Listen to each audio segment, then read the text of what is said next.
Welcome back to another episode /video /reaction here on Ceasefire. And man, do we got a spicy one this day. We got a video, russellbrand and Jordan Peterson, two names that probably don't need any introduction at all. It says they have a heated debate about the gender debate going on right now in culture.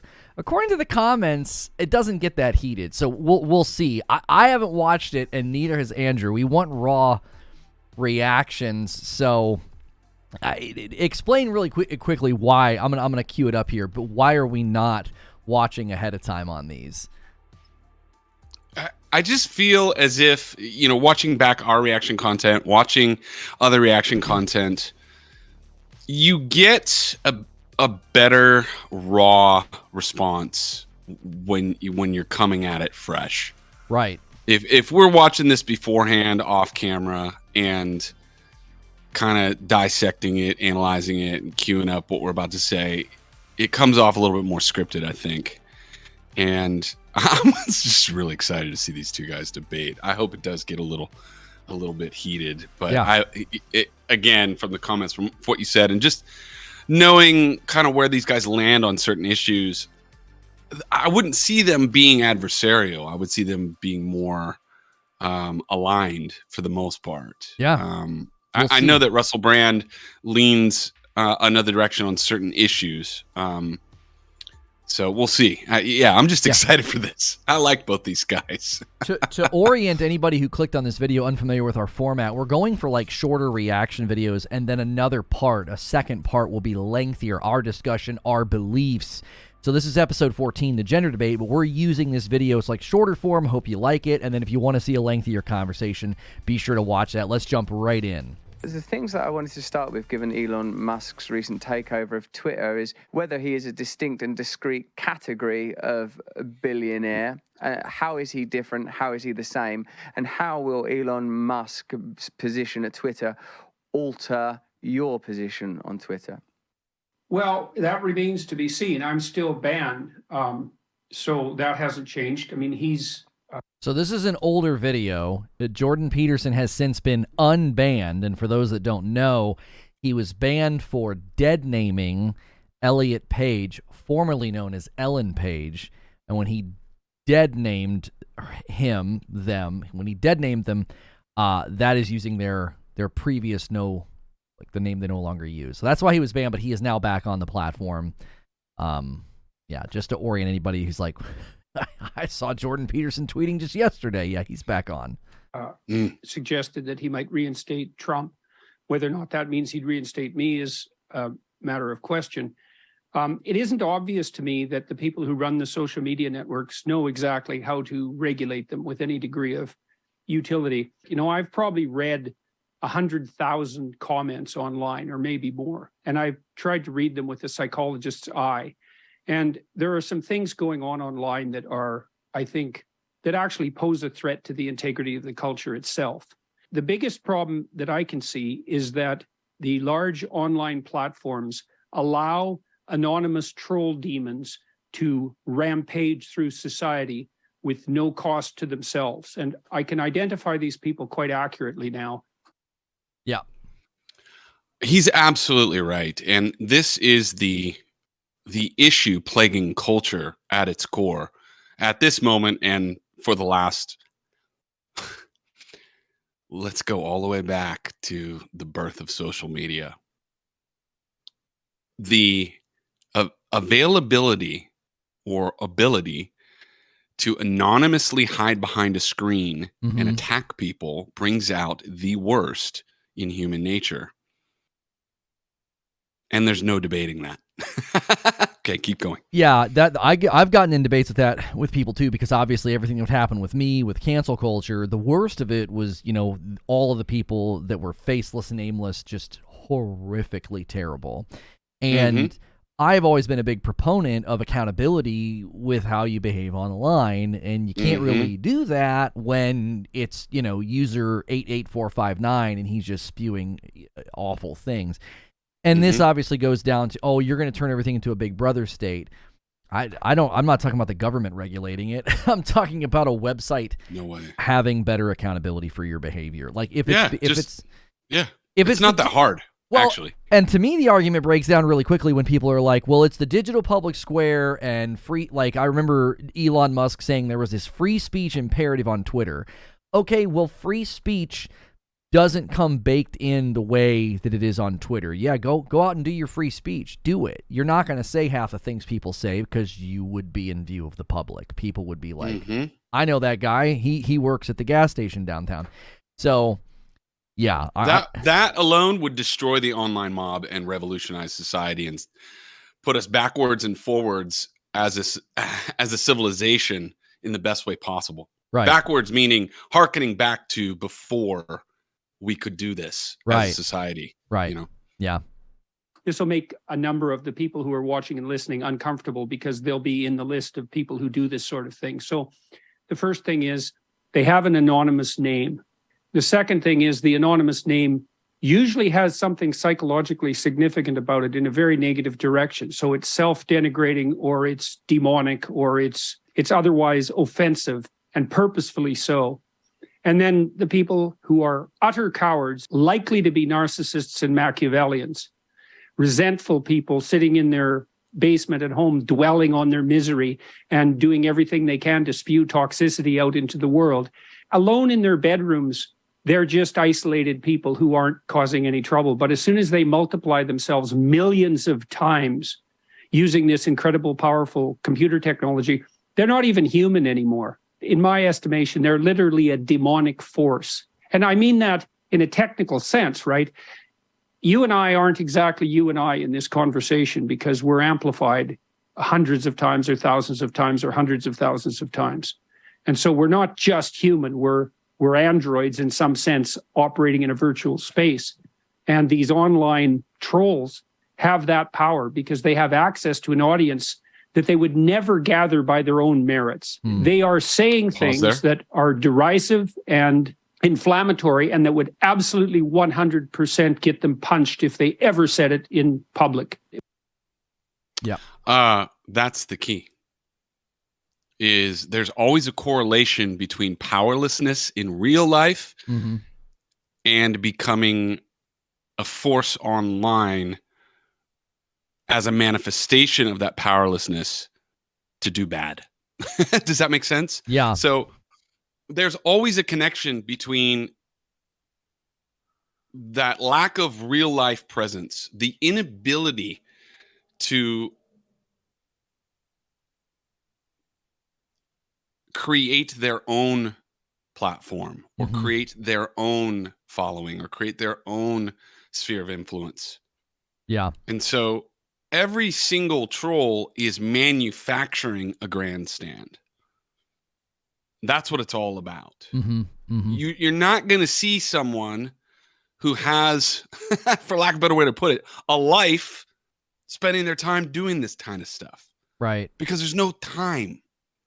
There's no time when you have a life. Yeah. When you have things that are giving you purpose and meaning, you don't need to carve out purpose and meaning from Twitter or Instagram.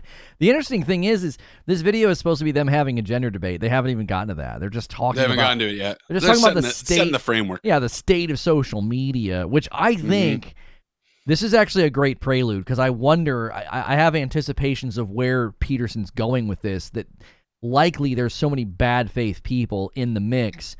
It's automatically toxic and insanely inflammatory the minute you talk about gender. Like, you can't have a conversation about it. It's immediately at that heightened level. And this is some of the reason why. Imagine that there's a hierarchy of unconstrained people, and there's a variety of people who are very unconstrained, but in normal social discourse would be able to keep themselves under control because of the controls that are there in normal social discourse. You lift those controls and they just go off. And so that's what we're seeing online. And that has to be stopped. I think the large tech companies should be required to put in know your customer laws. They should ban anonymous accounts. But in this way, imagine that you have a section for comments where it's real human beings that are verified. And you have another section underneath that's for anonymous troll demons. And if you want to go visit their hell and see what their resentful minds are spewing into the public landscape, then you can. Otherwise, you stick to the real human beings. And I don't know if Musk and the other people who are running the big social media networks understand the pathology that's associated with this online commentary well enough to control it. So we'll see. What I would like to Now, a lot of people will push back on what he said, and they'll say that anonymity is super important for free speech because historically, whistleblowers are, using anonymity to expose bad practices. But the problem there is anonymity in that context goes through the press, and what they're claiming is fact-checked, and they look into it. It's investigative. It's not just some idiot on Twitter. So I really think people hijack the conversation about, it would be far more important for Twitter to know who you are. You need some sort of a digital identification marker, which again, that gets all big brother, but it's Twitter should know who you are. They don't need to know your birth date, social security number, and home address, but they should be able to identify you with something that's not personal, but something that marks you for future use or bans or whatever. How are you supposed to enforce any rules when they can just grab another email and sign up again? It just doesn't seem to work. Did the founding fathers consider the role of anonymity in the exercising of free speech? I don't think in so. the language anywhere? No, I don't think so. I think, again, this is something people try to bake in sort of after the fact, and they talk about how important it is. And it turns into conspiratorial talk. The government wants you to do that, so then you can't speak out against them. It's what? We're talking about idiots on Twitter and YouTube comments that are horrible and awful, and they're trying to disrupt either discourse or someone's life. We're not talking about a whistleblower. That's never how anonymity on Twitter and YouTube comments are used, typically. Yeah, but every troll views themselves as a legitimate whistleblower. That's their mission in the world, is right. to go out and call everyone out. Yeah, they're on a righteous crusade, at least in their mind. And as soon as you hear that, it's oh, troll. Right. That's right.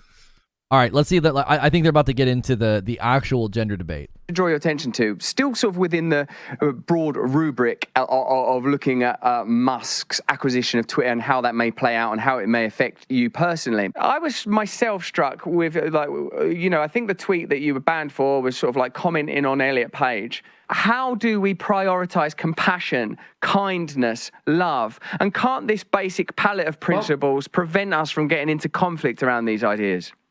Well, it isn't obvious to me that love can be reduced to compassion at all, because for a variety of reasons. First of all, I think love is a multidimensional virtue, and there's many other virtues than compassion. Think about it this way, Russell. Imagine that the purest expression of compassion is the love of a mother for a true infant. We could really think about that as true compassion, 100% compassion. And the reason for that is that if you have an infant from birth to, say, 6 months old, nothing the infant does is ever to be questioned. The proper response to the infant is, whatever the cause of their distress, you immediately prioritize its reduction. But then as the child starts to develop, and as soon as it becomes capable of its own voluntary movement, as soon as it becomes ambulatory, its nervous system starts to change, of course.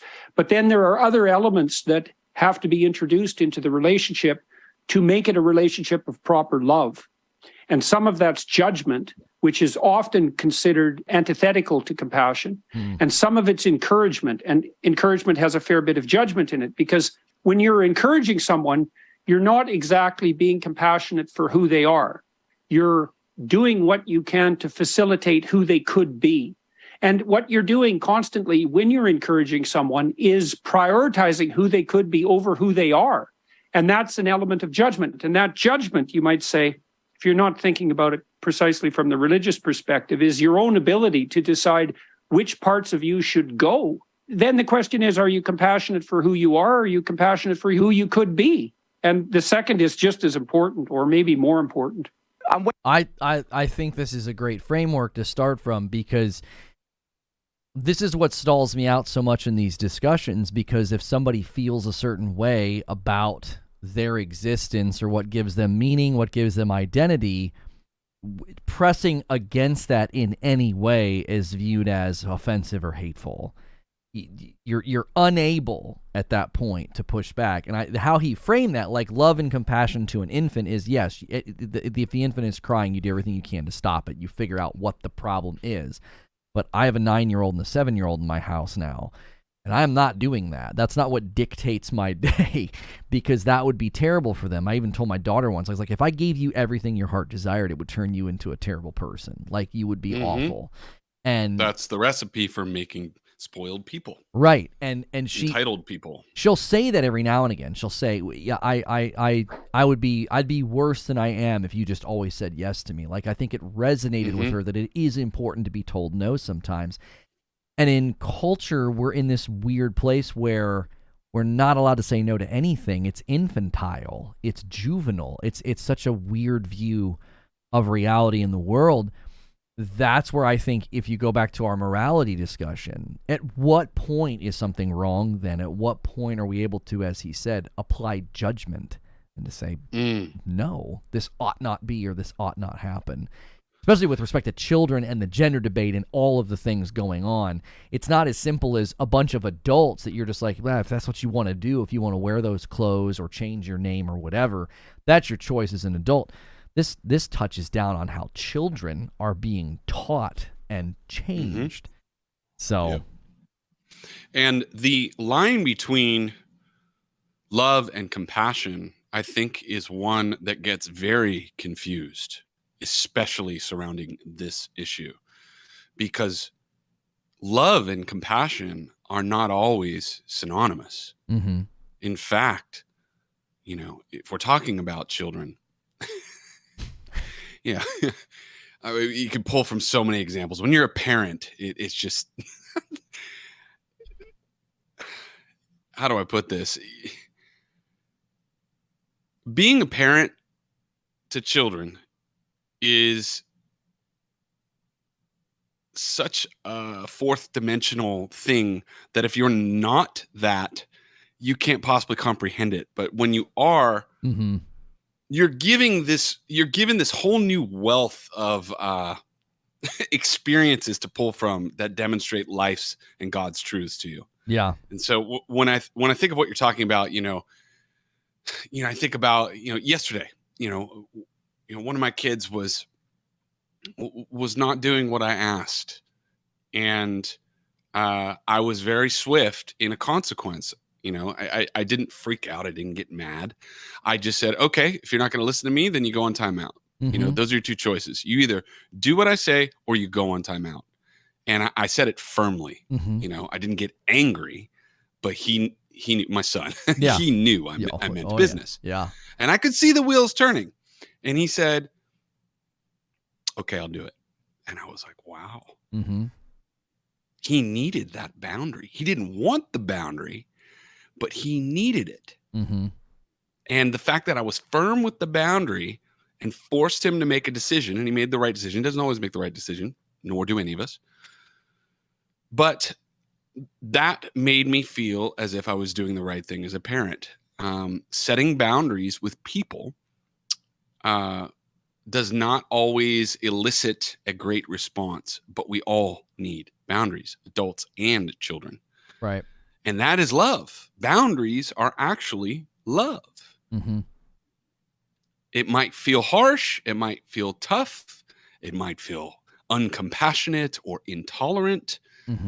But boundaries are loving, my opinion, at least. Even in relationships, they're needed, because if you imagine being in a relationship and someone insisting that there's no boundaries, they can do whatever they want, go whatever they want, be whoever they want. Well, that relationship won't last for very long, because you're just creating two black hole cyclones of self-referential behavior at that point. There is no orientation or boundary or structure to anything. And society has jettisoned all boundaries at this point, for the most part. I mean, very few seem to remain, at least in the public dialogue, right? There's still obviously things that we can't do. So I've found it very interesting lately when someone crosses a line of trust or something that seems like morally wrong, and everybody's trying to judge that person. This recently happened with a streamer. He got caught.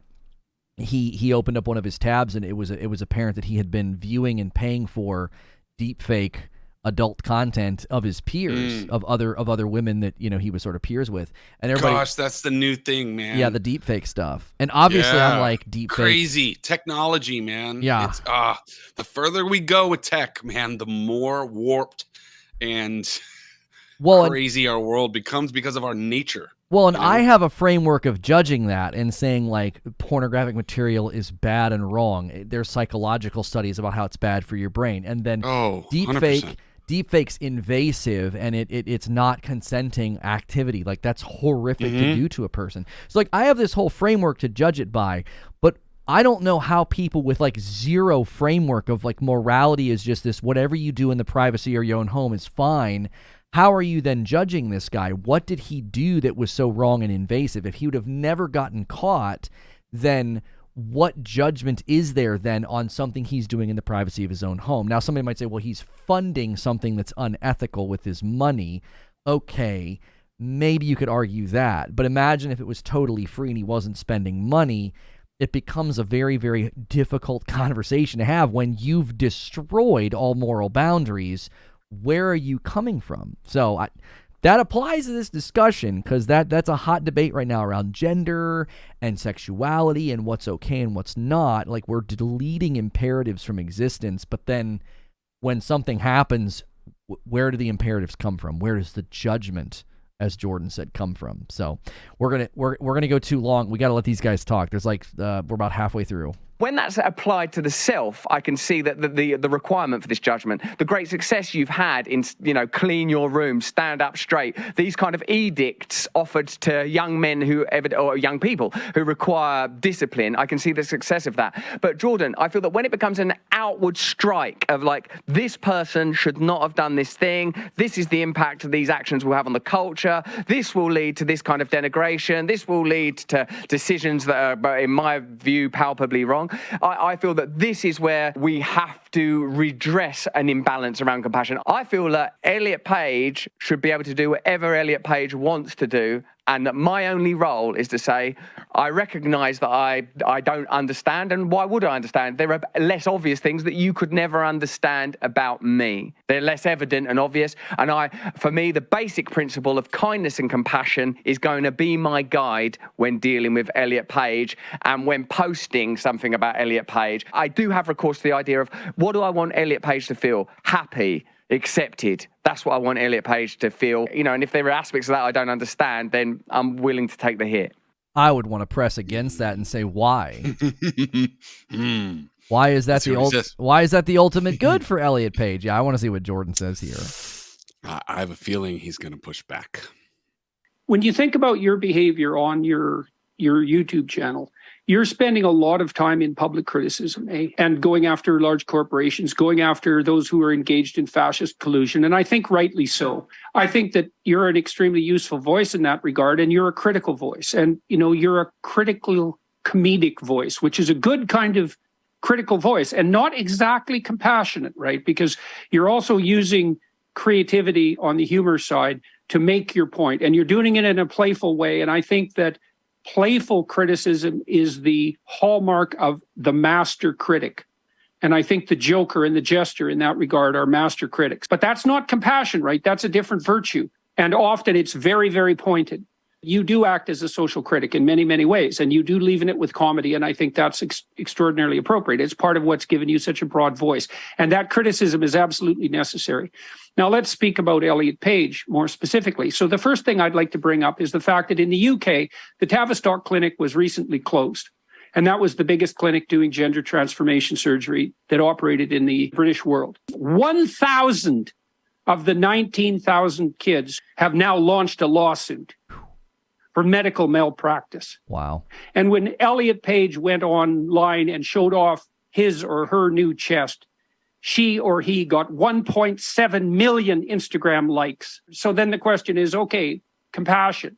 Well, you know, I think Elliot Page stepped over the line from victim to perpetrator, because when girls hit puberty, their negative emotion spikes and they develop bodily image problems. Because neurotic, and that would be negative emotional experience for women is extremely tightly tied to body image. And so if you're a girl who is undergoing the hormonal changes that are going to elevate your negative emotion, which is what happens at puberty, you're going to be focused on body image. And if you're an unpopular girl and you're awkward socially, the probability that you're going to think something's wrong with your body is almost 100% if you're female. So I can Okay. That just makes me want to ask like so many questions, because we know right now there's a rise in self-esteem issues in young women. Instagram and social media has really perpetrated a lot of this and promoted and maximized a lot of it. And we say, look, that's terrible, right? They've pushed for more realistic models in the beauty industry. But we would also say, when someone has that negative emotion toward their body and they starve themselves and it harms their body to distort it and to misshape it, we say that's bad, right? We try to get that person help. I just wonder how much then would be linked to a lot of what's happening with these young people who think, I'm in the wrong body, I have a negative view of my body, I want to change it.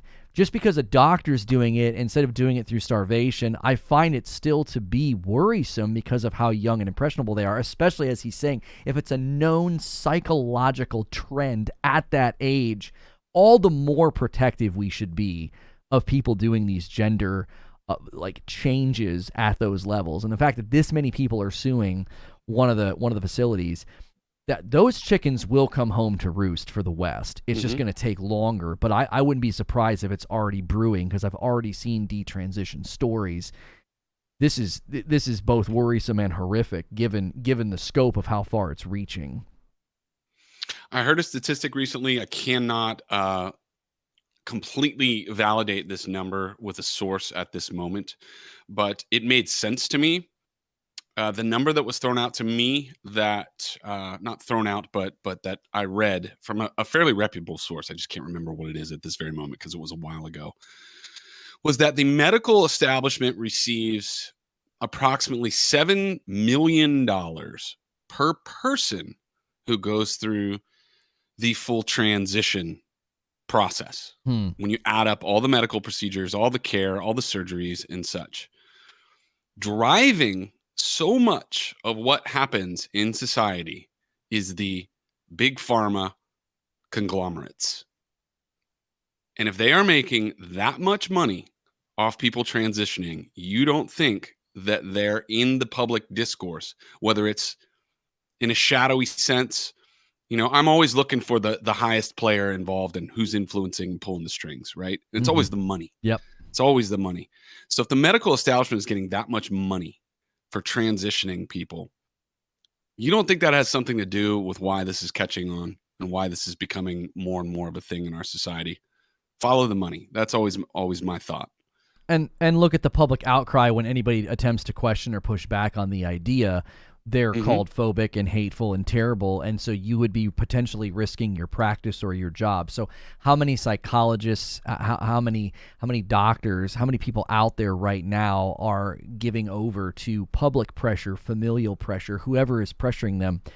Do you want to risk your entire livelihood? Like, that's the fear, right? I mean, that's one of the reasons there's so many redundancies in the medical industry to avoid lawsuits. Like, it's painstaking when you're trying to go through to get everything done. If you're like in a hospital or something, they do 18 things that feel redundant, but it's to protect themselves from lawsuits. So you have to consider that when this discussion comes up as well, that a lot of these guys and women that are doctors and physicians and psychiatrists and psychologists, they're protecting themselves from potential lawsuits by, if you sign the consent form, then it's on the parents. Like, that's why the lawsuits will be very interesting to me, because they're like double and triple protected a lot of the times when you do a procedure like this. You sign like so many documents. And can a child even do that? Like, we got to let the video finish. See what makes you angry about it. It's your analysis and it's your opinion that it's a powerful influencer and it's going to lead people to make decisions that are going to be detrimental to their lives.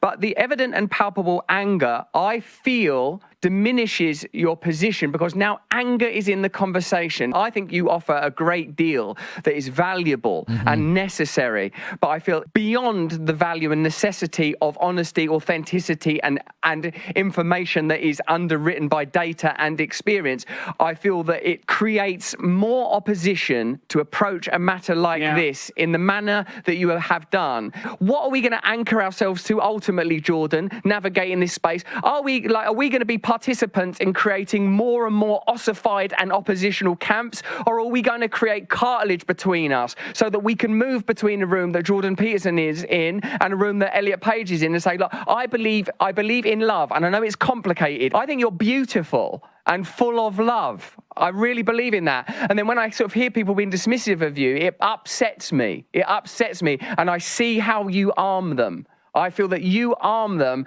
by sort of, in their language, dead naming Elliot Page. And I feel like why would you do that? It isn't necessary. It isn't necessary. Of course, it's the statistics you've cited about the Tavistock Clinic appear to speak for themselves.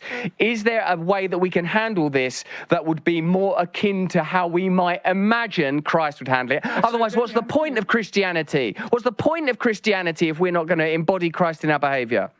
Oh, what a way to end his part there. I love what he's saying. Let's create cartilage. Is he a believer?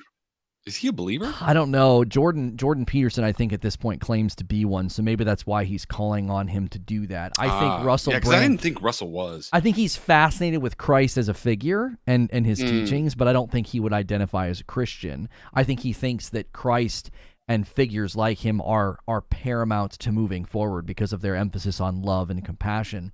And it is interesting that he's like basically saying we can't create cartilage between us if you're being so harsh. And I actually agree with him. I like Jordan Peterson so much, but I think Jordan Peterson needs to stay off of Twitter. I don't think he does well there. I don't.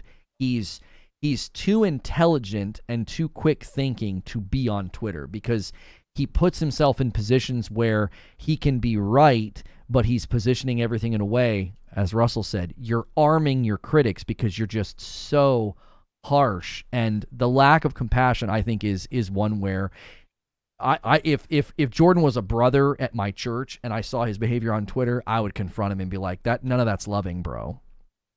Keep playing. Okay. Just keep playing. Look, everybody who's operating in the online space that we're operating is trying to get the tone right? And you do that in part by paying attention to the audience. And you do that by trying to see how people are responding, and not in a way that's pandering, but in a way that's open and attentive. And it's a very difficult thing to get right. So the question you're asking is, well, when is anger appropriate? When is it not appropriate? When is it only inflammatory? That's a really hard question to answer, to get that balance between judgment and encouraging acceptance right. I suppose part of the problem is we don't know exactly how emotions scale in an online environment, right? And definitely I found that even when I'm delivering very cutting material, as I just wrote an article for The Telegraph on the upcoming privation that Europe is going to be facing in the rest of the world in the winter. And I tried to read it as calmly as I possibly could, even though it's extremely cutting. And the calm delivery seems to alienate fewer people and bring people in more than an angry delivery without any shift in semantic content. The right principle is probably something like minimal necessary force in your personal interactions and minimal necessary emotion in your online behavior.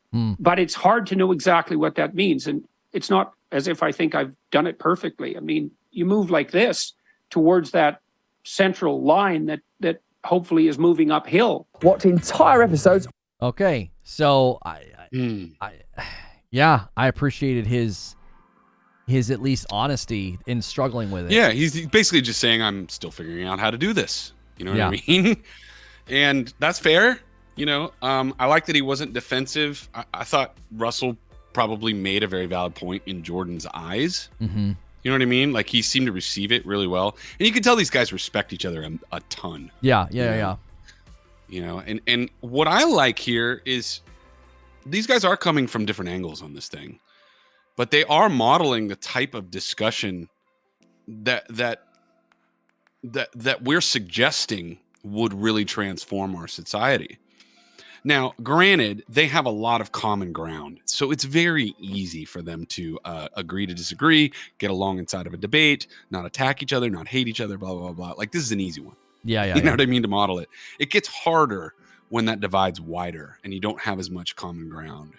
But I love the fact that we have here a living, breathing model of how to engage in a controversial discussion without crossing that line over to anger and over to emotion-fueled discourse and defensiveness and furthering an already existing divide. Yeah. I think that's a good note to move to application discussion. So our second segment is supposed to be more of we call it like the trenches. We have changed format a little bit. It's not something that you have to pay for any longer, but it's us sort of digging deeper. Like, how are we going to approach this? How do you approach this topic specifically? The gender debate, they didn't even have a gender debate. They actually came at it from completely different viewpoints. I don't think Russell agreed with Jordan's take on should people be doing this to themselves, their bodies, should young people be doing it. Russell seems to sort of lean into the more nebulous position of I'm all about love and letting somebody be happy. Well, with respect to human flourishing, as we said, you need boundaries, you need judgment. Where are those going to come from? Well, I want to wrestle with that in the next segment with Andrew. So if you guys liked this and you want to support us directly, make sure and head to ceasefirepodcast.com. It's linked below. That's our Patreon, and that will get you extra content, more of a debrief behind the scenes on what we thought about a particular episode. So thanks so much for listening. We'll see you in the next segment.